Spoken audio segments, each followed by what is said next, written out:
स्थापकाय च धर्मस्य सर्वधर्मस्वरूपिणे अवतारवरिष्ठाय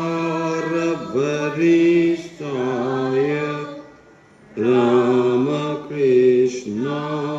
ते नमः।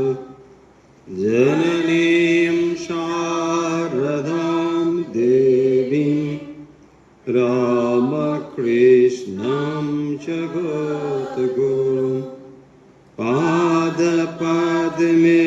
तयो श्रित्वा प्रणमामि मुहुर्मुहुः। नमः श्रीयतिराजाय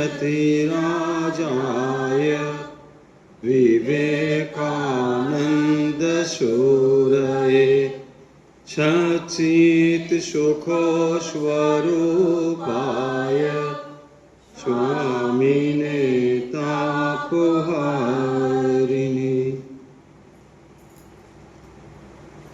ঠাকুর মা স্বামীজির প্রিয় ভক্ত অনুরাগী বৃন্দ, আজকের অনুধ্যানে আপনাদের সবাইকে আন্তরিক স্বাগত জানাচ্ছি। আজ আমরা শ্রীমদ্ ভাগবত এই বিষয়ে অনুধ্যান করব। শ্রীমদ্ ভাগবতের দ্বিতীয় স্কন্ধের দ্বিতীয় অধ্যায় আলোচনা হচ্ছিল। আমরা ঠিক তার পরবর্তী অংশ আজকে আলোচনা করব। আসুন একসঙ্গে আমরা মঙ্গলাচরণ শ্লোকটি পাঠ করি এবং আলোচনা শুরু করি। ওম মূকং করোতি বাচালং পঙ্গুম লঙ্ঘয়তে গিরিম যৎ কৃপাতমহং বন্দে পরমানন্দমাধবম।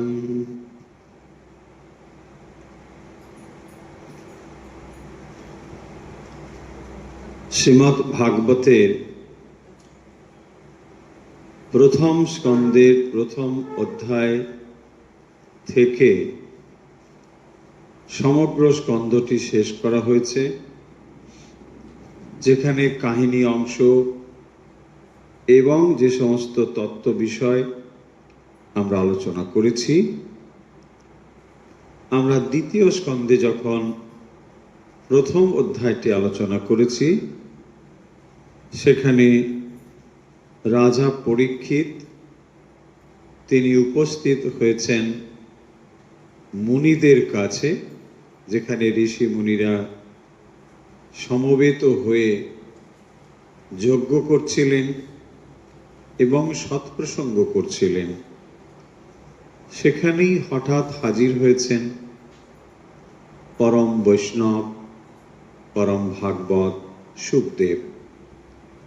সেই শুকদেব যখন সেখানে হাজির হয়েছেন, তখন রাজা পরীক্ষিত শুকদেবের কাছে তার এখন কি করণীয় এই বিষয়ে তিনি উপদেশ প্রার্থনা করেছেন এবং সেই উদ্দেশ্যে শুকদেব রাজাকে একের পর এক উপদেশ দান করছেন। সেই অংশই আমরা পড়ছিলাম, যেখানে শ্রীমদ্ ভাগবতের দ্বিতীয় স্কন্ধের দ্বিতীয় অধ্যায়ে যে সমস্ত বিষয় আলোচনা করা হয়েছে বা শুকদেব যে কথা বলেছেন, সেইগুলোই আমরা আলোচনা করছিলাম। আমরা যে শ্লোকটি এর আগের দিন আলোচনা করেছি, তার শেষের অংশটুকু বলেই আজকে নতুন অংশ পড়ব। প্রথম অংশে বলা হয়েছিল যে শাস্ত্রে বিশেষ করে কর্মকাণ্ডে বেদে সেখানে অনেক রকম বিষয় বলা হয়েছে যে এই যজ্ঞ করলে স্বর্গে যেতে পারবে, ওই ধরনের কিছু করলে এই হবে, এই ধরনের। মূলত সেগুলো বস্তু প্রাপ্তির জন্য, কোনো কিছু পাওয়ার জন্য। তাই বলছেন যাতে করে রাজা পরীক্ষিত, যিনি এখন পরমার্থ লাভের জন্যই প্রস্তুত হচ্ছেন, কারণ যেহেতু তার হাতে আর সময় নেই, মাত্র 7টি দিন তার হাতে রয়েছে, এই অবস্থায় নিশ্চয়ই মানুষ তার মনকে বিভিন্ন বিষয়ে ব্যস্ত করতে চাইবেন না। যে জিনিসটি খুবই গুরুত্বপূর্ণ সেই বিষয়েই মনোনিবেশ করা উচিত হবে। এবং সেই জন্যই আমরা দেখতে পাব যে তিনি এই কথাটি বলছেন যাতে মানুষের অনেক সময় মৃত্যুর সময় ঘনিয়ে এলে পরে এরকম কথা হয়তো মনে পড়ে যে এরপর স্বর্গে যাব, সেখানে এই সুখ ভোগ করব, যে সুখগুলো ভোগ করতে পারিনি ইত্যাদি। রাজার মনে যাতে সেই বিষয়ে কোনো লোভ বা মোহ তৈরি না হয়, তাই এখানে পরিষ্কার করে সেই কথাগুলো বলে দিচ্ছেন যে এইভাবে যে কথা বলা হয়েছে বেদে, বিশেষ করে কর্মকাণ্ডে, সেইগুলো যেন খুব যে সুখকর বিষয় তা কিন্তু নয়। এবং সেগুলো কেন বলা হয়েছে সে কথাও বলেছেন, যে বেদের মধ্যে তাহলে এত যাগযজ্ঞের কথা কেন। এমনকি বেদের কর্মকাণ্ডে আমরা এটাও দেখতে পাব যে সেখানে শত্রু নিধন যজ্ঞের কথা বলা হয়েছে, যে এই যজ্ঞ করলে শত্রুকে নিধন করা যাবে। এখন প্রশ্ন হবে যে যে উপনিষদ বেদ আমাদের এত এত উচ্চ কথা বলে, তিনি আবার এই শত্রু নিধনের কথাই বা কেন বলবেন? এটা এই জন্যই বলা হচ্ছে যে মানুষের ভেতরে অনেকের কোনো কর্ম প্রবৃত্তি তৈরি হয়নি, এতটা তামসিকতার ভেতরে তারা রয়েছেন। ফলে সেই সমস্ত মানুষকে জাগাতে হলে, তাদেরকে রাজসিক অবস্থায় নিয়ে আসতে হলে তখন তাদেরকে কর্মপ্রবৃত্তি দিতে হবে। সেই জন্যে কর্মপ্রবৃত্তি দান করবার জন্যই তাদেরকে এরকম বলা হয়েছে। আসলে দেখবেন মানুষের মন ভগবানকে ভালোবাসতে চায় ঠিকই, কিন্তু একেবারে প্রথম থেকেই কি ভগবানকে শুদ্ধ পবিত্রভাবে ভালোবাসা, ভগবানের কিছু চাই না কাছে, এটা কি হয়? হয় না। তাই প্রাথমিকভাবে মানুষের মনে আকাঙ্ক্ষা তো থাকেই, আমি এটা চাই, ওটা চাই, ভগবান আমার এই ভালো করুক। ফলে এই যে আকাঙ্ক্ষা, এটি খারাপ কিছু বলা হচ্ছে না, কিন্তু যখন মনে গভীরভাবে ভগবানের প্রতি ভালোবাসা আসবে তখন হয়তো এগুলো ধীরে ধীরে খসে পড়বে। কিন্তু যত সময় সেই অবস্থাটি লাভ না হচ্ছে তত সময় কিন্তু আমরা এগুলো চাইবই, চাইতে থাকবই আমরা। সেই কারণের জন্যে উপনিষদও বলছেন যে মানুষকে কর্মে প্রবৃত্ত করতে গেলে এই জিনিসগুলো কিন্তু খুব জরুরি। তাই আমরা দেখব উপনিষদ কর্মের প্রবৃত্তি জাগরণের জন্য এই কথাগুলো বলছেন। কিন্তু যিনি এখন প্রস্থান করবার জন্য প্রস্তুত হচ্ছেন, তিনি নিশ্চয়ই আর প্রবৃত্তি মার্গ অবলম্বন করবেন না, তাকে এখন নিবৃত্তি করতে হবে, এখন প্রস্থানের জন্য প্রস্তুত হতে হবে, তাই না? নতুন করে তিনি আর নিশ্চয়ই কর্মে জড়াবেন না। ঠিক এই অবস্থায় এখানে বলছেন যে উপনিষদে যেগুলো বলা হয়েছে সেগুলো শুনতে খুব ভালো হলেও, স্বর্গটর্গ প্রাপ্তি হবে ইত্যাদি শুনতে ভালো হলেও সেগুলো কিন্তু খুব ভালো কিছু কথা নয়। এইভাবে আমরা দেখছি যে রাজা পরীক্ষিতের মনে ধীরে ধীরে বৈরাগ্য তৈরি করছে। তো তার মনে কি করে বৈরাগ্য তৈরি হবে এরকম একটা ভাব তৈরি করছেন। তার মানে ইহ জগতের কিছুও চাই না, এমনকি মৃত্যুর পরে স্বর্গ কামনাও করি না। দেখুন, ভক্ত যিনি ভগবানকে ভালোবাসতে চান তার কাছে এইগুলো তুচ্ছ করতেই হবে। ভগবানকে তবেই সে ভালোবাসতে পারবে। ইহ জীবনেও কিছু চাই না, এমনকি পরজীবনে স্বর্গাদি সুখ লাভেও আমি চাই না। তখনই সে কেবলমাত্র ভগবানকে ভালোবাসতে পারবে। তাই ভগবানকে ভালোবাসি আর অন্য এটা ওটা সেটা চাই, এ দুটো ঠিক একসঙ্গে যায় না। সেই জন্যই আমরা দেখব যে রাজা পরীক্ষিতের মনে ধীরে ধীরে বৈরাগ্যের ভাব তৈরি করছেন। কি করে তার মন বৈরাগ্যে পূর্ণ হয়, এমনকি মৃত্যুর পরে স্বর্গ কামনাও তার মন থেকে যেন চলে যায়। কারণ স্বর্গ, আমরা আগে বহুবার বলেছি যে এটি আসলে এমন একটি অবস্থার কথা বলা হয় যাতে আমরা ভাবি বোধহয় বিরাট একটা লোভনীয় বিষয়, খুব একটা তা নয়।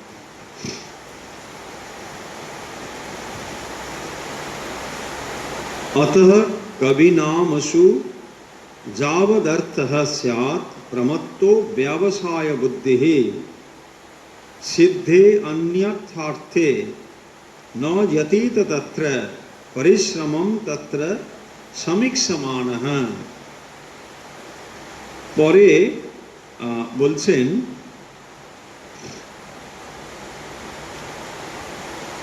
যে যদি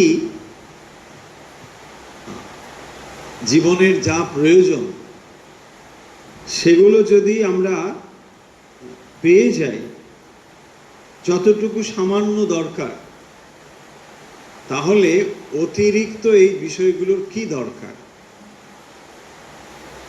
সেই জন্য বলছেন সমীক্ষমানঃ পরিশ্রমম তত্র, মানে এই সমস্ত বিষয় লাভের জন্য ততটাই যত্নশীল হওয়া দরকার যত সময় এই জিনিসগুলো আপনার যতটুকু প্রয়োজন। তাই বলছেন কবিহি নামসু যাবদর্থঃ। কবিষু মানে জ্ঞানীগণ। তো যারা জ্ঞানী, তত্ত্বজ্ঞানী, তারা কি করেন? অপ্রমত্তঃ ব্যবসায় বুদ্ধি, তাদের বুদ্ধি অপ্রমত্ত। প্রমত্ত, অপ্রমত্ত।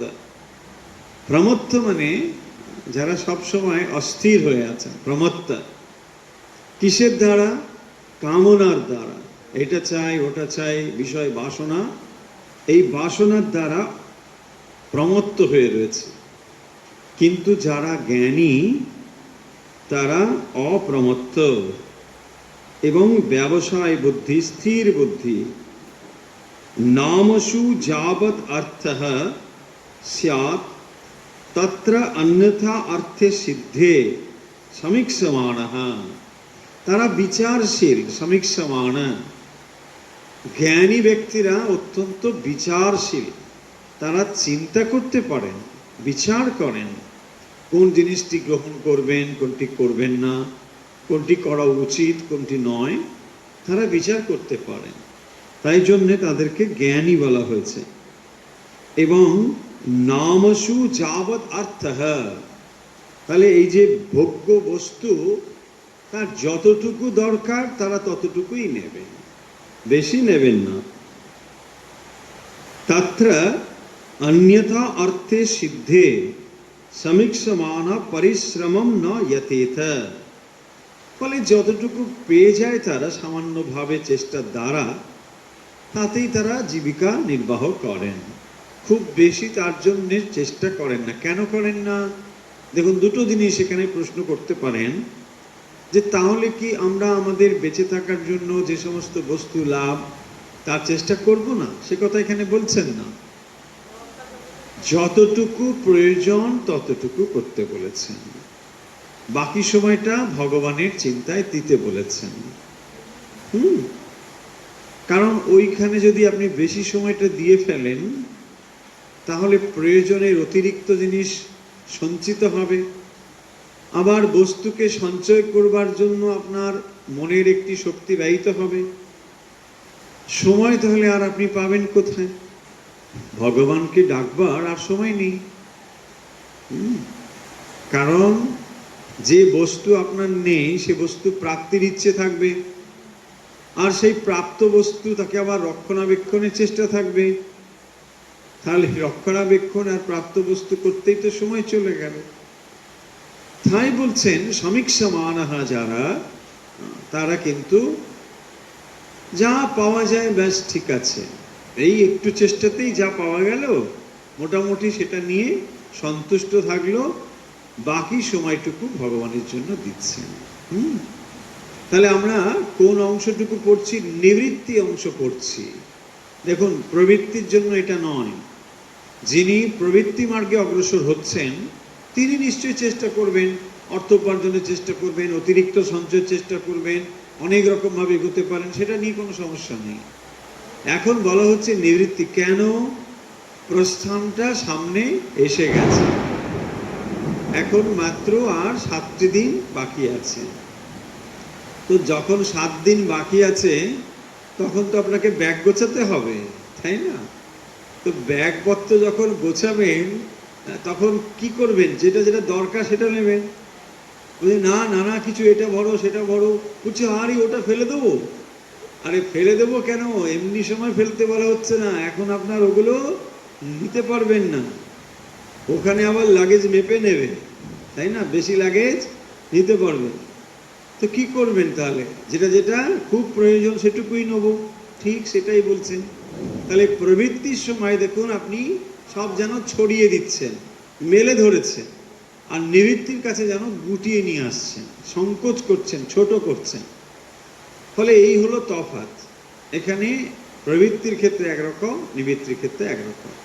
তাই এখানে বলছেন পরিশ্রমং ন যতেথ, খুব বেশি তার জন্য চেষ্টা করবেন না, দরকার নেই। কারণ তখনকার সময়ে নিবৃত্তি যারা হতেন, মানে ধরুন সংসার আশ্রম থেকে এবারে তারা মানে বনে চলে যাচ্ছে, বানপ্রস্থ। তো বানপ্রস্থ যখন গ্রহণ করছেন সেখানে আর প্রয়োজন কি? অল্পই প্রয়োজন, একটু খাবেন, একটু থাকবেন, ব্যাস এইটুকুই হলে হয়ে যাবে। ফলে যখন অল্পই প্রয়োজন তখন তা অল্প চেষ্টাতেই পূর্ণ হতে পারে। সেই জন্য এখানে বলছেন যে তারা অধিক পরিশ্রম করেন না, খুব বেশি পরিশ্রম করবার দরকার নেই। কিসের জন্য? এগুলোর জন্য। তাহলে বাকি সময় কি করবে? বাকি সময় ঘুমিয়ে পড়বে, ব্যাস সুন্দরভাবে বিশ্রাম করো, পূর্ণ বিশ্রাম। পূর্ণ বিশ্রাম মানে কি? না, নাক ডেকে ঘুম, পূর্ণ বিশ্রাম। কেন এটা করতে হচ্ছে? না সময় ভগবানকে দেবে বলে। দেখুন, তাই এখানে এই কথা কে উপদেশ করছেন? সুখদেব। সুখদেব বলছেন ব্যাসদেবকে। হ্যাঁ, ব্যাসদেবকে, ও রাজা পরীক্ষিতকে। তাহলে পরীক্ষিতকে বলছেন যে এই জিনিসটি তার ফলো করা দরকার। কি ফলো করা দরকার? না এখন তিনি যেন আর এসবে বেশি সময় দেবেন না। কারণ যে জ্ঞানী ব্যক্তি তারা এই বিষয়টি বিচার করে দেখেছেন যে এইগুলো একটু সামান্য চেষ্টা করলে পাওয়া যাবে। আর কোথাও দেখুন, তখনকার দিনের প্রেক্ষিতটাও বুঝতে হবে। তখন দেখুন মোটামুটি আপনার চাহিদা যদি কমে আসে, খুব সামান্যই যদি হয়, তাহলে কিন্তু এটা অবলীলায় পূর্ণ হয়ে যেতে পারে। যে বনে বাস করে, সামান্য কিছু আহার হয়তো ফল পেয়ে যাবে, একটু এটাও পেয়ে যাবে, এগুলো খুব একটা বেশি ব্যাপার নয়। কিন্তু আপনি যদি আপনার লাইফস্টাইলটাকে অন্যরকম করে ফেলেন তাহলে তো মুশকিল, তাই না? তখনই দেখুন মুশকিল, মানুষের জীবনের এই এক সমস্যা হয়। যখন বানপ্রস্থের কথা শুনে মানুষ তখন ভয় পেয়ে যায়, বাবা কি হবে? কেন না, যে পারিপার্শ্বিক অবস্থা আর জীবনযাত্রাকে আমি করে ফেলেছি, এগুলো না পেলে আমি কি করে থাকব? এই জন্যই কিন্তু আমরা ভয় পাই, না হলে ভয় পেনি। আপনার যদি চাহিদাটুকুকে আপনি কমিয়ে আনতে পারেন, দেখুন, আপনি যে কোনো জায়গায় থাকুন, আপনি বানপ্রস্থেই আছেন বা সন্ন্যাসেই আছেন, অসুবিধে নেই। এগুলোকে কমিয়ে ফেলতে হবে। তাই বলছেন, দেখো, চাহিদাগুলো নিয়ে তুমি যেখানেই যাবে সেটা কিন্তু সংসারই হবে। তাহলে সংসার আর বানপ্রস্থের মধ্যে তফাৎ কি? গারস্থ আশ্রম, বানপ্রস্থ। বানপ্রস্থ মানে হচ্ছে প্রস্তুতি পর্ব, সন্ন্যাসের প্রস্তুতি, যেখানে ধীরে ধীরে তিনি তার চাহিদাটাকে কমিয়ে ফেলছেন, যে আমার এইটুকু হলেই চল। আমরা সাধু সন্ন্যাসীদের জীবন কি দেখি? সামান্য কিছু থাকে, একটা ঝোলা, একটা লাঠি, কমণ্ডলু, এইসব নিয়ে চলছেন, বাস। যেখানে রাত্রি হলো শুয়ে পড়লো, আর সকালবেলা গৃহস্থের বাড়িতে গিয়ে ভিক্ষাং দেহি বলে দাঁড়িয়ে পড়লো, আর কিছু একটু পাওয়া গেল, ওটা নিয়ে সন্তুষ্ট, ব্যাস, ভালো হয়েছে, সারাদিন চললো। হ্যাঁ, সন্ন্যাসী 1 ঘন্টার জন্য ভিখারি হয়, আর 23 ঘন্টার জন্য মহারাজা। সন্ন্যাসীর জীবন হচ্ছে এই, 1 ঘন্টার জন্য ভিখারি, সে ভিক্ষা চায় 1 ঘন্টা, এখানে একটু ভিক্ষা চাইলে হয়ে গেল। বাকি সময় কিন্তু সে মহারাজার মতোই থাকে। কেন না? তার তো চাহিদাই নেই, ওই তো যাকটুকু আহার পূর্ণ হয়ে গেছে। আপনি উত্তর কাশী টাশিতে গেলে দেখতে পাবেন সন্ন্যাসীরা এইভাবেই জীবনযাপন করে। ছত্রে যান, সকালবেলা বেরিয়ে যান, বিভিন্ন ছত্রে ওখানে ভিক্ষার ব্যবস্থা আছে, দাঁড়িয়ে পড়লো। এক একটি ছত্রে আবার অনেকে ধনী মানুষজন আছেন, ভক্ত, তারা এটাকে চালান। সাধু সন্ন্যাসীরা সেখানে আসবেন, আর খাবার দাবার রেডি করে ওখানে অপেক্ষা করেন সাধুরা আসবেন বলে। সাধুরা বিভিন্ন কুটিয়াতে থাকেন, ছোট ছোট কুটিয়া আছে, সেখানে থাকেন। সকালবেলা বেরিয়ে পড়লেন, স্নান টান করে, ভগবানের নাম টাম করে, একটা ঝোলা নিয়ে, ব্যাস, ভিক্ষাং দেহি বলে লাইনে দাঁড়ালেন, যে যা খাবার পাওয়া গেল ওটুকু নিয়ে চলে এলেন, ব্যাস, হয়ে গেল। তার আর চাহিদা নেই। ওইটুকু তিনি কি করবেন? ভগবানকে নিবেদন করে খেয়ে নেবেন। এইবারে বাকি সময় তিনি ভগবানের চিন্তায় বসবেন, ধ্যান করছেন, জপ করছেন, সাধন ভজন করছেন, ওখানেই আছেন, আর বেরোবেন না। আবার পরের দিন সকালবেলা বেরোবেন, একটু ভিক্ষা নিয়ে যাবেন। এইভাবেই সাধুর জীবন। তিনি সঞ্চয় করেন না, কিছুই করেন না। দেখুন, এই যে সামান্য তার চাহিদা, এইটুকুই, তিনি এটাকে কমিয়ে ফেলতে পেরেছেন বলেই তিনি সুখী। যে কোনো জায়গায় তিনি সুখী, কারণ তার জীবনে কোনো চাহিদা নেই। আপনি তাকে কিসে দুঃখ দেবেন? মানুষ দুঃখ পায় কোথায়? বিষয়ের প্রতি আসক্ত থাকলে। কারণ আমার এটা চাই, ওটা চাই, সকাল হলে এই চাই, তাই না? তাহলে কি মুশকিল। যখন তিনি ওটাকে কমিয়ে ফেলতে পেরেছেন, তখন আর তার নেই। এই অবস্থাটা ধীরে ধীরে আনবার চেষ্টা করছেন রাজা পরীক্ষিতের ভেতরে, যে দেখো, তোমাকে কিন্তু মনে মনে এটাই হতে হবে। দেখুন, তার আগে কি বলেছেন? বিরাটের চিন্তা কথা বলে দিয়েছেন। মনকে স্থির করতে হলে ভগবানের বিরাট রূপেই মনকে স্থির করতে বলেছেন। যে ভগবান এই জগৎ সংসারে ব্যাপ্ত হয়ে আছেন, তিনি সূর্য হয়েছেন, গাছপালা, পশু পাখি সব হয়েছেন, এসবই তাঁরই প্রকাশ। এইটিতে তুমি আগে মন স্থির করো, তারপর নিজের ভেতরটা প্রস্তুত করো। কি করে করবে? তখন এইসব কথা আসছে।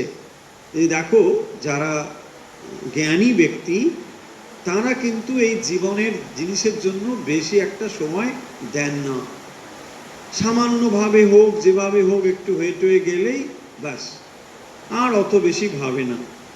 দেখুন, কেন ভাবে না? একটা প্রশ্ন আসতে পারে না, কেন ভাবে না? এই জন্যই ভাবে না যে এইগুলোতে মন দিয়ে হবেই বা কি। ধরুন, আপনি একটা বিরাট অট্টালিকা বানালেন কষ্ট করে, কিন্তু এটাকে ভোগ করবে কে? আপনি তো নেই। আপনি বলবেন নাতি আছে, পুতি আছে, ঠিক আছে, কিন্তু তারা তো তাদের কাজ করতে দিন।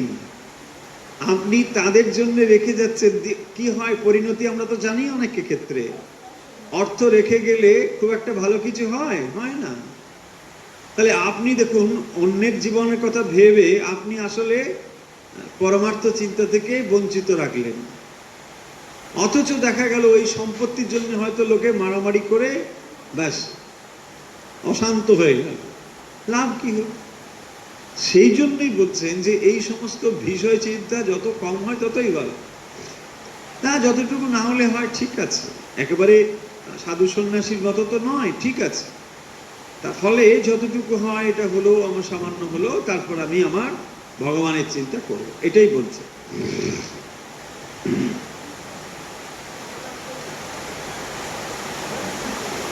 এর পরের শ্লোকটি খুবই ইন্টারেস্টিং। বলছেন, সত্যাম স্থিতো কিম কশিপো প্রয়াসৈ বাহ্যো সসিদ্ধে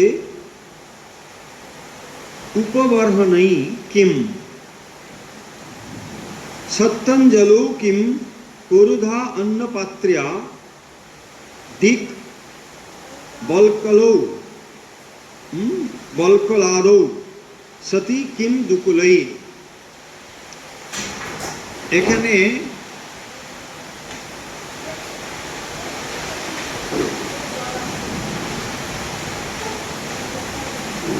সত্যাম স্থিতো কিম কশিপো প্রয়াসৈ,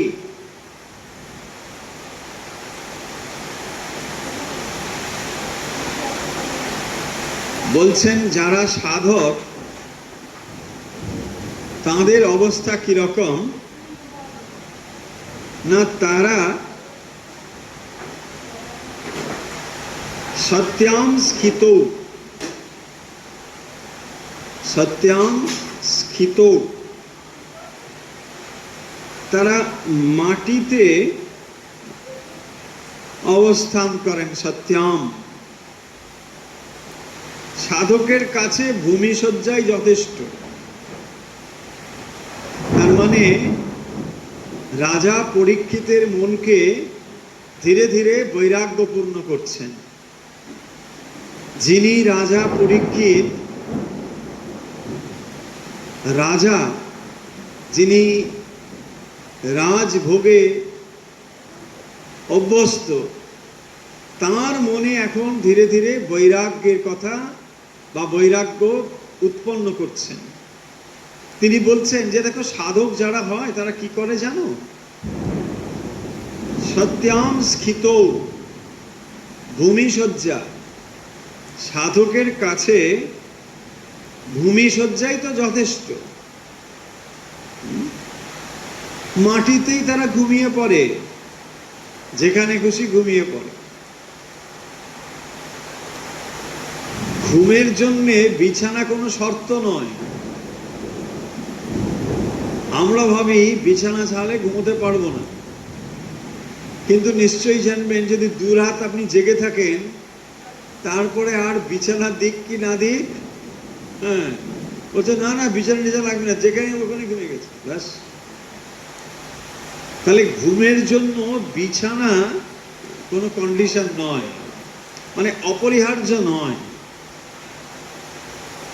তাই বলছেন যদি এই রকম তোমার মাইন্ডসেট হয়, তাহলে তো তুমি বেঁচেই গেলে বিষয় থেকে।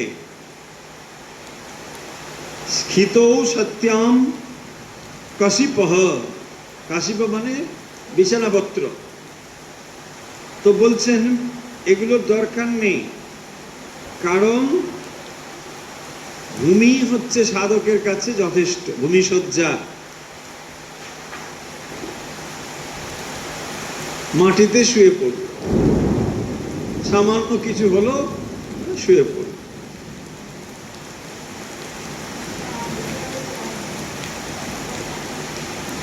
তারপরে বলছেন বাহ্য সসিদ্ধেহি উপবর্হণৈ কিম। বাহু বলছে হাত দুটো যদি থাকে তাহলে আর বালিশের কি দরকার? ভাবুন, বালিশ আর কি লাগবে? বাহু সসিদ্ধেহি উপবর্হণৈ কিম, উপাদান বালিশ। অঞ্জলৌ সতি পুরুধা অন্নপাত্র কিম, যদি হাত দুটো থাকে তাহলে তো তোমার ভিক্ষা পাত্র ওই তো হয়ে গেল, আর থালা কি দরকার? অঞ্জলৌ সতি, করতল ভিক্ষা তরুতল বাস। হ্যাঁ, করতল ভিক্ষা, এইটা দেখবেন যারা জৈন ধর্মী সাধু, জৈন মানে যারা ফলো করে, তারা এই করতল ভিক্ষা করে থাকেন। অনেকেই ফলো করেন, তারা খাচ্ছেন কিন্তু করতলে খাবেন, হাতেই দিতে হবে তাদের, বাটি অন্য কিচ্ছু ব্যবহার করেন না, বসেও খান না। এর অনেক সাধু আছে, অনেক সাধু আছে। আপনি যদি তাদেরকে খাবার দেন, তারা ওই হাতেই নেবে, ব্যাস এইরকম করে নেবে, হাতে নিল, ওইখান থেকেই খাবে, এইটুকুই, ব্যাস আর কিছু না। হ্যাঁ, ওইটুকুই, যা হলো করতল ভিক্ষা, ওই করে যতটুকু পাওয়া যাবে, আর কিচ্ছু না। এরকম কিন্তু আছে, এটা ভাববেন না যেটা একটা কাল্পনিক ব্যাপার, নো। এরকম সাধু সন্ন্যাসী আছেন যারা এটা ফলো করেন। তাদের বৈরাগ্য ভাবুন একবার, তাহলে তারা কিন্তু এভাবেই আছেন। বিশেষ করে নাগা সন্ন্যাসী যারা আছেন এরা এটা ফলো করেন, অনেকে, সবাই নয়, কিছু কিছু সম্প্রদায় আছে তারা এটা করেন। পোশাক বলে কিছু পরেন না, দিগম্বর থাকেন, আর ব্যাস এরকম। কেউ যদি খাবার দেয় তৈরি করে, হাতে যতটুকু পাওয়া যায় ওইটুকু নিয়ে একটু খেয়ে ব্যাস চলে গেল, ওটাই হয়ে গেল। ভাবুন কিভাবে তারা থাকেন। এখানে সেইটি বলছেন, অঞ্জলৌ সতী পুরোধা অন্নপাত্রে কিম। যদি তোমার এই করতল থাকে, দুটো হাত যদি থাকে, তাহলে তোমার ভিক্ষা পাত্রের কি দরকার? ভিক্ষা পাত্রও দরকার নেই। কি ব্যাপার দেখুন। তারপরে বলছেন, দিক বলকলাদৌ সতী কিম দুকুলই। পরে বলছেন যে আর বলকল আদি যদি থাকে, তাহলে আর নানা রকম দামি বস্ত্রের কি দরকার? গাছের ছালই তো আছে, ব্যাস। বলকল, গাছের ছাল। দিক বলকল আদৌ দুরকম অর্থ হয়। দিক বসন হয়, দিক বসন মানে নগ্নতাকেও বোঝায়, আর যদি খুব বেশি হয় গাছের ছাল, ব্যাস।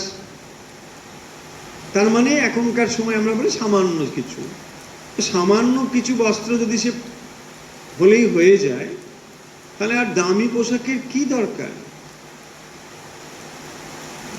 দেখুন, তাহলে প্রয়োজনগুলোকে ধীরে ধীরে সে কমিয়ে ফেলছে। প্রয়োজনগুলোকে কমিয়ে ফেললে এবারে সে যেখানেই যাক সেখানেই শান্তি। আর এই চাহিদা সংযুক্ত হয়ে স্বর্গে গেলেও আনন্দ নেই, সুখ নেই। কারণ স্বর্গে গেলেও আপনি যখন দেখছেন দেবতারা সবাই দেবতা, আর আপনিও এক দেবতা সেখানে হাজির হলেন, কিন্তু আপনার বহু ডিম্যান্ড আছে, চাহিদা আছে, তাই না? তখন কি হবে? কেউ আপনাকে পাত্তাই দেবে না। ও খালি চায়, এটা চায়, এটা চায়, না হলে মানুষের অনিষ্ট করবে, তাই না? অভিশাপ দিয়ে দেবে, এসব কি হবে?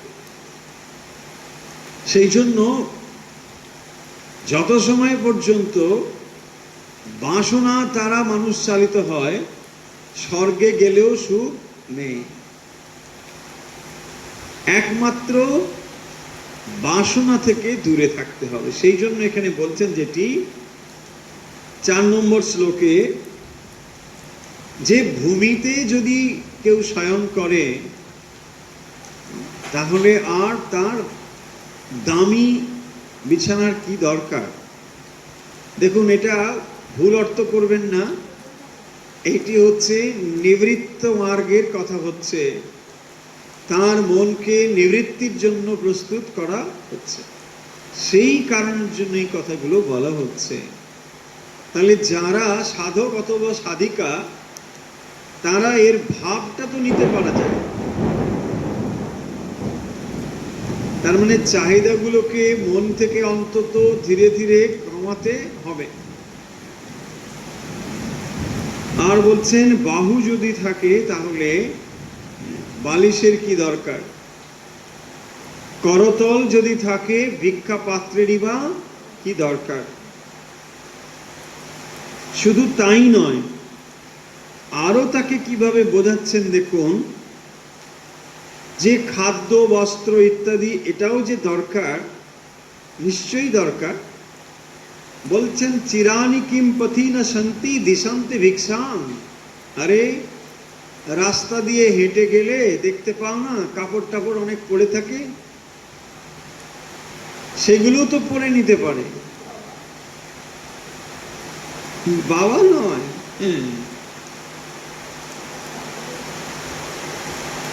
চিরানি কিম পথি না শান্তি দিশান্তে ভিক্ষাং।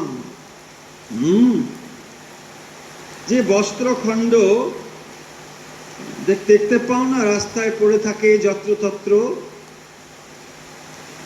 সাধু সন্ন্যাসীরা যে বস্ত্র ব্যবহার করেন, অন্তত ট্র্যাডিশনালি যেটা চলে আসছে, এখন আধুনিক যুগে মানুষ তো অন্যরকম ভাবে পরিবর্তিত হয়ে গেছে, কিন্তু ট্র্যাডিশনালি বলছি, সাধু সন্ন্যাসীর পোশাক ছিল বিবর্ণ বাসা। যে বাঁশ বিবর্ণ হয়ে গিয়েছে, বাঁশ মানে বস্ত্র, কি করে বিবর্ণ হয়েছে? মাটিতে পড়ে পড়ে, বৃষ্টি লেগে মাটি লেগে সেটা বিবর্ণ হয়ে গিয়েছে। সেই বিবর্ণ বস্ত্রই সাধু সন্ন্যাসীরা ব্যবহার করবেন। কেন না? তারা এই সমাজের সেবা করবেন, সমাজ থেকে খুব যত সামান্য নেওয়া যায় ততটাই নেবেন, অতি সামান্য নেবেন। ট্র্যাডিশনালি এটাই চলে আসে, এবং সেটাই এমন ছিল যে শবদাহ করে গেলে যে বস্ত্র ফেলে দিয়ে যায় শ্মশানে, সেই বস্ত্রই তারা ব্যবহার করতেন। বিবর্ণ বাসা ফেলে দিয়ে গেছে, সেটাই পরবর্তীতে আস্তে আস্তে অনেক সময় সেটা হলুদের মতো একটা রং হয়ে যেত, সেটাকেই গিরিমাটিতে রং করে এইরকম একটা পোশাক ব্যবহার করা হতো। সন্ন্যাসীরা যে ধরনের বস্ত্র ব্যবহার করে থাকেন, এটা গিরিমাটি বলে, এক রকমের পাহাড়ে মাটি, সেটাকে ঘষে ঘষে রং করতে হয়, যাকে এখন আমরা গেরুয়া রং বলি। এখানে বলছেন চিরানি কিম পথি না শান্তি দিশান্তে ভিক্ষাং। তো এইরকম করে যখন একটা সামান্য বস্ত্র পেলেই তোমার লজ্জা নিবারণ হয়ে যায়, তো আর কি দরকার? এইরকম খাদ্য বস্ত্র, এই তো খুব সামান্য, এ তো হয়েই যায়, পাওয়াই যায়। দিশন্তে ভিক্ষাং পরভৃতঃ অঙ্ঘ্রিপা ভিক্ষাং নৈব দিশন্তি। বলছে দেখো দেখো, গাছের দিকে তাকাও, গাছ কি তোমাকে খাবার দিচ্ছে না? তখনকার দিনে অবশ্যই, এখন তো ফল হয়, তখন এমনিতেই লোকে বনে জঙ্গলে ফল পেয়ে যেত। তাই বলছেন এখানে অঙ্ঘ্রিপা, অঙ্ঘ্রিপা মানে গাছ।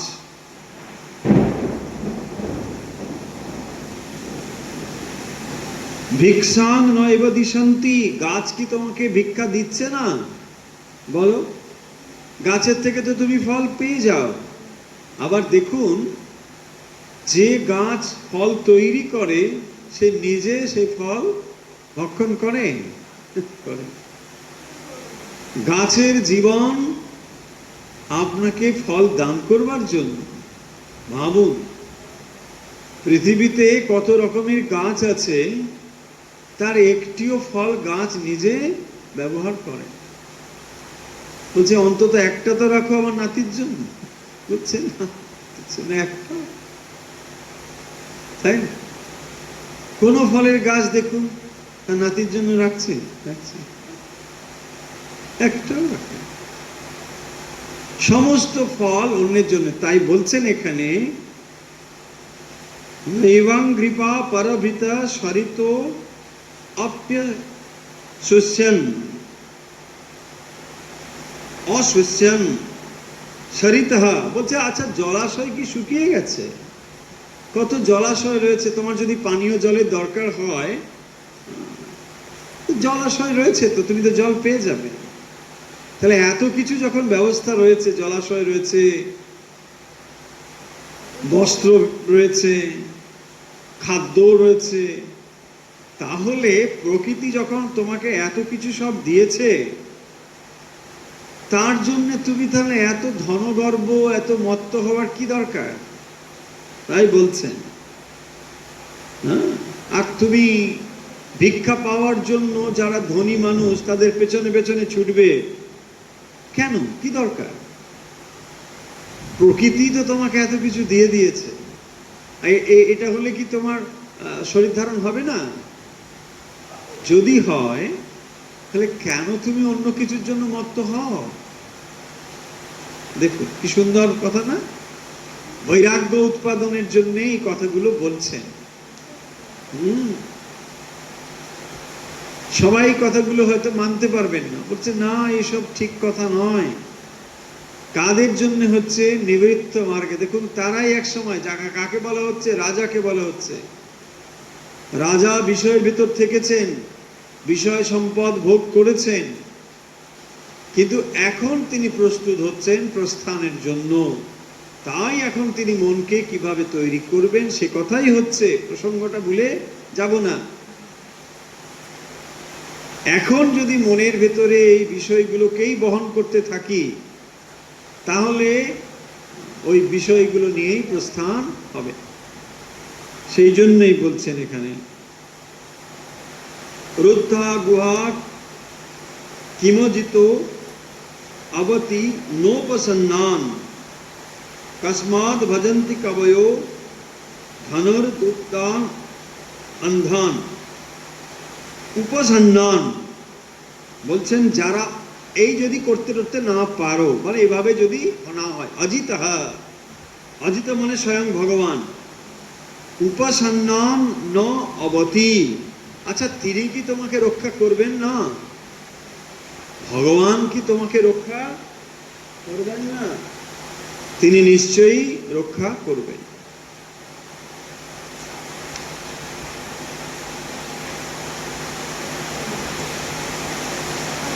কস্মাৎ কবয়া ধনদূর মদান্ধান ভজন্তি।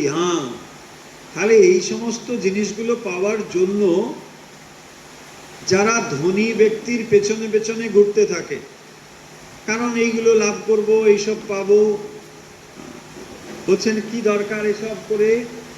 কোনো প্রয়োজন নেই। সেই কথাই বলছেন।